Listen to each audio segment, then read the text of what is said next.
At the funeral of a gang member, 4 uninvited guests came to the church. They wear guns on their chests with police badges. He's a police officer but looks like a gangster. A few people spread out to look for the target they needed to capture today. The team leader's sharp gaze soon locked on the target's location and quietly sat down behind the target. After claiming his name, the group leader asked him to follow him on a trip. This is a church where there is no need for bloodshed. The very smart man even asked the police to wait outside. It seems that he refused to drink the wine offered to him, but wanted to drink the wine as punishment. The team leader immediately changed his expression and grabbed the man's collar, preparing to use force. The martial artist realized something was wrong and instinctively put his hand down to the waistband of his pants. Family signs for juniors have been intruded by outsiders. The entire gang was immediately alert, but the police had support, so they were not afraid. They handcuffed the suspect right in front of everyone and led him away. How could an area police officer tolerate lowly police officers arresting people right under his nose? Moreover, on a solemn occasion like this. The two sides were as tense as strings, but the gang, no matter how stubborn, did not dare to openly confront the police. Because this is Marseille, France. There is a saying passed down here. The only difference between cops and hoodlums is that they have police badges. The police here are no different from gangs. Killing people in the street, selling information, even robbing each other is common. Local public order is chaotic, constant war and insecure life. The director of the police department is dismissed every few days. Substitutions are as quick as the blink of an eye. Today we welcomed a new director into office. The department heads and their families held a party to welcome the new leader. The new person taking office must have 3 fires. The director claims the first fire is to wipe out gangs and criminals. Who would have thought that at the right time he said this sentence, on the other side, outside the Saudi club? Several gang members were staring at the club. Today they came to take revenge. The leader gave an order. 3 fierce gunmen got out of the weapons vehicle, hid behind his back, covered his face with a black cloth, and began to massacre the enemy. The gunmen rushed into the club and attacked without regard for survivors. In just a moment, blood turned the floor red. Miserable cries rang out continuously at the scene. Arabs are also no average. They started to fight back. One gunman was unfortunately hit. At that moment, police sirens sounded nearby, and several people did not dare to fight anymore, dragging their injured comrades and preparing to flee. But the enemy continued to shoot coldly. Under the fire of the spray gun, they had to leave their accomplices, get into the car, and quickly escape the scene. Very quickly, the police surrounded the club. The wounded gunman knew he couldn't escape, so he threw his weapon into the trash. Pretend he's the victim. The initial shooting left 9 people dead and 10 injured, but no one was willing to testify. They don't want to rely on the police. Anti-crime leader Richard Glanced recognized the injured gunman as a member of the Bastiani gang. He appeared at the Arab gang's club. Why bother? This guy definitely has a problem. Richard stepped forward to ask but was stopped by the appeal team leader because this case was under their management. Departments in the police department have never been in harmony. Richard didn't say anything more, directly sucked the other person's shoulder, and then absent-mindedly walked away. Although the case fell into the hands of the appeal team, but the suspect's background was one that Gustave did not dare fall into, because the gunman was a gang member Bastiani, and Bastiani have Gustave's concessions in hand. Hizzo asked Gustave to let him go within 2 hours, otherwise he will drag Gustave into prison with him as an appeal team worm. The person who can climb to this position is definitely not a soft persimmon for others to squeeze. Feeling the naked threat, then Gustave chuckled and asked Hizzo if he was left-handed or right-handed. He beat himself up and bruised his face, then pulled the pistol straight into Hizzo's chest and pulled the trigger. Then he chained Hizzo's neck to death, then inserted the gun into Hizzo's right hand. This is why he asked about the left and right hands. This is setting a trap for this idiot and blaming him. There is a saying that evil repays evil. As soon as Gustave returned home, he saw his wife being threatened. The gang escaped death in the gloves and immediately came to question her. Only Gustave knew they were going to the club today, and Gustave liked to sell information to gangsters. Obviously, he leaked the information. If they don't give a satisfactory explanation, they will play a trick on his wife. Reluctantly, he had to use another extremely important piece of news in exchange for temporary peace. After hundreds of kilograms of cocaine, traded by the Bastiani gang, the one-eyed man temporarily trusted him again. But if the information is wrong, they will take revenge on Gustave doubly, and the suspect will die from bullets in the police station. According to Gustave's testimony, Hizzo snatched his gun when she accidentally stole it, leading to tragedy. Female police officer of the Duverlin Internal Affairs Department was ordered to investigate the truth. Not only that, she is also investigating the crime-fighting team led by Chief Brie. Duverlin said frankly that they had been secretly monitoring this department for 3 months. According to reliable sources, police officers from the anti-crime team regularly provide confidential information to the gang. Most are Corsica Islanders, that is, clans Bastiani. These people use information to defeat competitors, thereby controlling the market for hot products. Recently, gang fights have become increasingly fierce, so the government has appointed a new director to wipe out criminals. However, for this city, the real villain was right in the police station. The next day, the department head held an emergency meeting. The department head is under great pressure because the media is making up stories about high-level attacks of the police team. Now there is a suspect dead in the police station. They have to solve the case as quickly as possible, so all vacations are canceled. After the meeting, the department head reminded Richard that Diverlin is investigating the crime squad. Richard affirmed he was innocent and was not afraid to be skewered. The person who interrogated Hizzo was Gustav, not him. Obviously, he thought everything was too simple, because the real purpose of the internal affairs was to find the inside. But to find out who is an insider, we must first clarify. Why did Hizzo appear at the club when the gunfight broke out, and how did he die? Through special channels, Richard soon got the autopsy results. Forensics discovered a large bruise on Hizzo's chest caused by strong impact. This is enough to prove that Gustav's testimony is problematic. In addition, the crime team found a bulletproof vest and an automatic rifle in the trash at the club, but did not record them in the report. Richard returned to the crime scene. Sure enough, the bulletproof vest and automatic rifle were found in the trash. Just bring it back for fingerprinting and you'll know if Hizzo is the gunman or the victim. The evidence management team compared the fingerprints on the gun and matched it to a man named Victor. The anti-crime team found that guest named Victor at Hizzo's funeral, so there's the opening scene of the story. They arrested Victor for questioning, but Victor had an alibi. When the gunfight happened, he was drinking with friends in a small pub. Richard basically did not accept this. This guy has a criminal record of planting drugs, and the gun has his fingerprints on it, meaning he is complicit in causing his own death. Even if he goes to court, he will receive no leniency, at least a life sentence. But Richard is not a righteous police officer. He gave a condition. Just tell him everything he knew. Victor could go home immediately. After weighing the pros and cons, Victor finally told the truth. Victor revealed that Matteo Maranzano bought the gun from him. Get the necessary information, Richard immediately ordered the bastard Matteo to be dealt with, and the anti-crime team raided Matteo's residence. A gun battle broke out between the two sides. Matteo was shot dead on the spot. His death would trigger a series of revenge actions. Because Matteo's father was another gangster in Marseille, the tiger's teeth were removed, but its power remained. Even though he's in prison, he can still follow the gang from afar, but this old man and the Bastiani gang are at odds. But since the old man went to prison, the unfilial son Matteo turned around and submitted to his sworn enemy, the Bastiani gang. Records show that Matteo was once oppressed by the Arab gang, which is why he colluded with the Bastiani gang to carry out the massacre at the club. As for Victor, who sold the gun to Matteo, this guy is extremely clever in moving between major gangs. Richard frankly admitted that he had reached an agreement with Victor, so he did not arrest him. Apparently, Diverlin did not agree with the police dealing with the suspect involved in the murder of 9 people. But because even the director did not prosecute, everyone had to tacitly accept Richard's personal behavior. The most important thing now is to capture a few gunmen who are hiding. Even though Matteo is dead, one thing is certain: the gunmen could not escape their connection to the Bastiani gang. After finishing the mission report meeting, Richard privately met with Diverlin to clarify. He hoped she wouldn't continue targeting the crime squad. There was nothing to investigate here. We have our own way of doing things, a way that is suitable for this crime-ridden city. But if Diverlin fails to achieve his goal, he will not give up. According to her investigation, Nadal rarely shows his face publicly and only holds temporary meetings in his area. This time, the Bastiani gang attacked with such precision that someone in the police team must have leaked the information. Diverlin guessed correctly. The leaker was a member of the anti-crime team named Yale. Yale was recently dating the director's daughter. When they both drove to a secluded place to prepare to discuss life matters, suddenly 2 gunmen appeared and attacked suddenly. Luckily, the director's daughter was not injured, just frightened, but Yale had to check the alcohol concentration. If it's true that he was driving drunk, he will face jail time. Richard absolutely cannot let his brother and his son suffer. He asked his female colleague to draw his blood. Female colleagues are very awkward. Knowing clearly that this was wrong behavior, she still decided to help Yale. However, their every move is watched by their mutual enemy, Gustav. As soon as he returned to the police station, Richard was scolded by the director in a slap match. Not only that, he and Yale will have to accept disciplinary action. With the director's influence, making them lose their jobs is the easiest. Painting has no single mind. Otherwise, they will wake her up and then take her babies out to feed the fish. At the same time, Yale is also facing a marital crisis. If you are kicked out of the police team, raising your wife and children will also be a problem. Although I was already extremely disappointed in him, he still liked to flirt.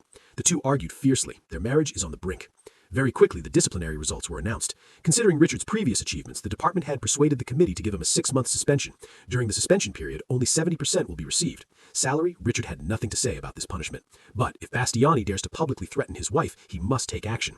If you don't, even if you keep your job, you won't be able to set foot in Marseille in the future. So he took the initiative to find his father. Matteo had just finished his son's funeral. He said the name of the man who sold Matteo out. In return, the old man provided him with important information. In 2 days, Bastiani will have a hot sale. Catching 2 robbers is his own decision. Currently, Richard is suspended from work. It seems that he can only use robbery. He told his plan to rob black goods to some good brothers. This is their only chance to turn the situation around. At the same time, Gustav also sold trading days to Nadal. There is no doubt they are also targeting this hot batch. But Gustav is no ordinary snitch. He followed the director's orders. A small rain of blood is gradually spreading throughout the criminal city of Marseille. The first person to have bad luck was Victor. While picking up his son from school, suddenly 2 guys on motorcycles appeared. A guy got out of the car holding a gun and without saying a word, opened fire immediately. The shooting was on the front page of the press. Richard listened to the radio while thinking heavily. This is their rule of survival. When the body gradually enters the world, the body is not self-conscious.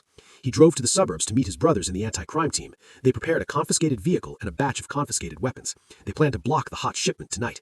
Wilde is also heavy on his thoughts. He wanted to confess to Richard that he revealed the information, but clearly now was not the time. No matter what happens, we have to wait until tonight to figure it out. In the evening, 2 speedboats headed towards the beach. Buyers are waiting on shore. They are the 2nd and 3rd lieutenants of the Bastiani gang. Nadal and his juniors ambushed them outside. Because the seller has heavy weapons, they had to wait for the transaction to end before dealing with the Bastiani gang. But they don't know the principle that big waves mean big fish. The more expensive the fish, the 4-man gang of the anti-crime team took action first, accurately attacked both the buying and selling sides of the transaction. The 3rd deputy of the Bastiani gang was shot and died. The police of the anti-crime team were also injured. After a series of bullets, the seller drove away on a boat. The 2nd deputy general of the Bastiani gang fled in panic. The anti-crime team seized a boat of hot goods and cash. They towed the boat into the bay, then set it on fire to destroy evidence. Giac was injured and could not go to the hospital. Richard had to find help from a female colleague in the medical team. With the spirit of saving people, Helen once again risked being dismissed and agreed to undergo treatment at her home. Afterwards, Richard brought 2 bags of cash back to the fishing dock and gave it to his close friend to temporarily store. Eugen is the most loyal old gunner, he can be completely assured. Police arrive at the scene of a shootout on the beach. The school found Richard and informed him that the gunfight had killed 7 people, 2 Bastiani gang members, 4 Spaniards, and 1 person is an undercover police officer of the anti-trafficking team. The school department wants Richard reinstated immediately to take over this case. Unexpectedly, he was the mastermind of the black goods robbery. Nadal's plan for revenge goes up in smoke. He naturally placed all the responsibility on Gustav. The opponent threatened to take action against his family. This time, Gustav was truly frightened. Because he understands the Saudi gang so well, these people say they do. So Gustav met Richard privately. He found his watch Richard on the beach and knew that it was Richard's team that stole the money. Gustav demanded to give him half to escape. If not, he will report this matter to the Internal Affairs Bureau. Even at this point, Gustav is not afraid to speak out about his situation. He always followed the director's orders to transfer important information to the Bastiani gang, because the director has a weakness in the hands of the gang. And he became the director's gunpoint and did all the dirty and hidden things. This time the director intentionally told him to reveal transaction information to Nadal in order to borrow someone else's hand to eliminate the Bastiani gang. The thorn in his eye was unexpected. Richard ruined it. Now Nadal threatens to kill his entire family. Gustav had no other choice but to run away. Richard agreed to give him half on the condition that he help him contact Nadal first. Because the Arab gang had witnessed them stealing black goods, these people could not survive someone. The 2 quickly agreed to an agreement, but unexpectedly their conversation was overheard by the director's daughter. Then the director attended a meeting because of a shootout that left an undercover police officer dead, and the head of the anti-terrorism department, nicknamed the Old Man, asked for cooperation. The director ordered everyone to coordinate as quickly as possible to arrest the mastermind behind this case. Mark felt guilty. If he had known there were undercover police there, he would absolutely not have participated in this action. But now that everything was over, even if he confessed, he couldn't save his colleague's life. Mark proposed to raid the lair of the Bastiani gang, leave the guns used to rob black goods at the scene so they can get rid of the crime. But doing so was too risky. Richard told him to go find YL, and everyone would discuss it carefully. YL was driving at the bar they frequented. He had something on his mind. Now I just want to quickly receive my money to heal my family that is on the verge of collapse. Richard went to Helen's house to visit Jack, but did not expect to be followed by 2 gang assassins. They followed to an apartment complex. When Richard went upstairs, the killer parked his car on the side of the road and lurked. He did not expect that the Sparrow was following him. Going to the link, the careful person who was also following Richard accidentally discovered someone who wanted to harm them. Helen reported the news of the undercover police officer's death. Jack, killing a cop is a crime. Looks like they've gone too far this time. In addition, Richard received a phone call from a ballistics inspection team colleague. They confirmed that the bullet that caused the death of the undercover police officer was from their only 9mm gun. That gun that night was used by YL. Richard fell into a double crisis. Not only does he have to eliminate the Saudi gang, but he also has to help his good brother escape the crime of killing a cop. He sent the ballistics test results to Mark, didn't expect to be seen by YL. Knowing that it was his gun that killed the undercover police officer, YL's mentality completely collapsed. As soon as Richard left Helen's house, 2 assassins were preparing to go upstairs, but all their actions are seen by the Diverland Falcon. She immediately called the switchboard to ask for reinforcements and then followed with her weapon. The assassin caught the police, and Helen forced them to tell them where the money was. Diverland appeared in time for a fierce gunfight with 2 assassins. During the melee, Diverland was hit in the lower abdomen. Jacques took the opportunity to steal the weapon and shoot down the remaining assassin. YL went home in despair and destroyed the crazy knight to get a little angry. After exhausting everything, he took the shotgun he had stored and drunkenly walked into his child's room. 2 gunshots rang out, followed by his wife's screams.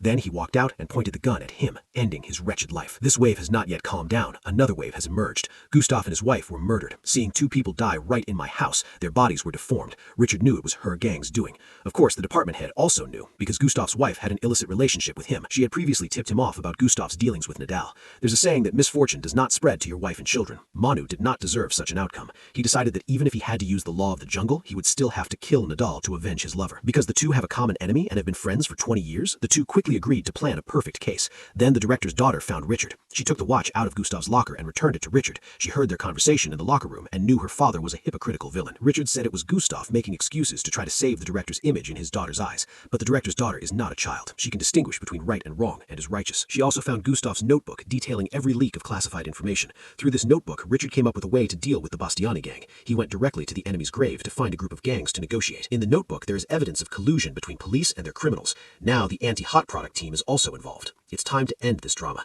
Richard decides to give them the notebook in exchange for the weakness they hold about the police department director. From now on, don't use that as a threat anymore, because the director has already paid the price. Additionally, Richard said he would help them eliminate their competitor, Nadal. This is the best outcome for everyone, so the two sides quickly reached an agreement.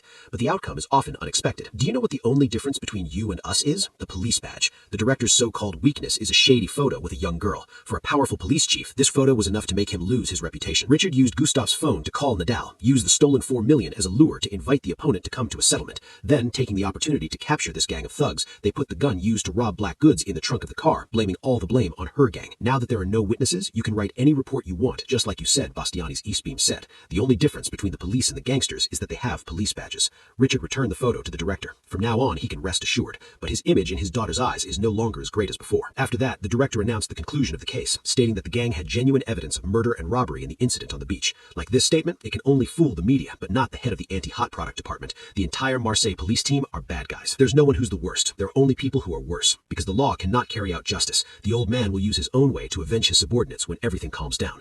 Richard resigns from the police position. He and his wife plan to board a boat and set sail to completely say goodbye to this optimal land and the money they had stolen last time. He didn't take a penny, but asked Urgent to share it with Mark and Jack. The blue sea and sky knew everything seems so beautiful, but the maker of heaven is watching. If you can escape the world, you cannot escape your fate. On the Bastiani gang side, the boxer and his mother got into the Porsche. As a result, the car exploded into the sky. The department head was assassinated in the middle of the street. The director drowned in his home swimming pool. Jack and Mark died under chaotic gunfire. Richard's wife witnessed the assassin kill his husband and died on the spot. Even the director's pure daughter could not escape disaster. And all of these crimes stem from the revenge of the anti-hot product team. Heavenly renunciation. Heaven forgives anyone. When you look into the abyss also looks back at you. Here the movie ends. Rogue City is not an ordinary criminal police movie. It is a look at the brutal command and corrupt nature of Marseille, where the law is but a thin veneer. The film affirms a grim truth. The difference between police and gangsters is only in the title. Both sides operate in a never-ending cycle of corruption and violence, where loyalties are bought and sold, and justice always fails. Every effort to find integrity is drowned out by selfishness and shadowy deals. The film's brutal ending, when all the characters are corrupt or mean intended to atone for their sins, were all erased, a final declaration of the inevitable fate of those who had committed themselves to that abyss. It is a modern tragedy where there are no heroes, only victims of the system. Today's story ends here. Thank you for watching the movie. How do you like this movie? Please comment below. Goodbye and see you in the next videos.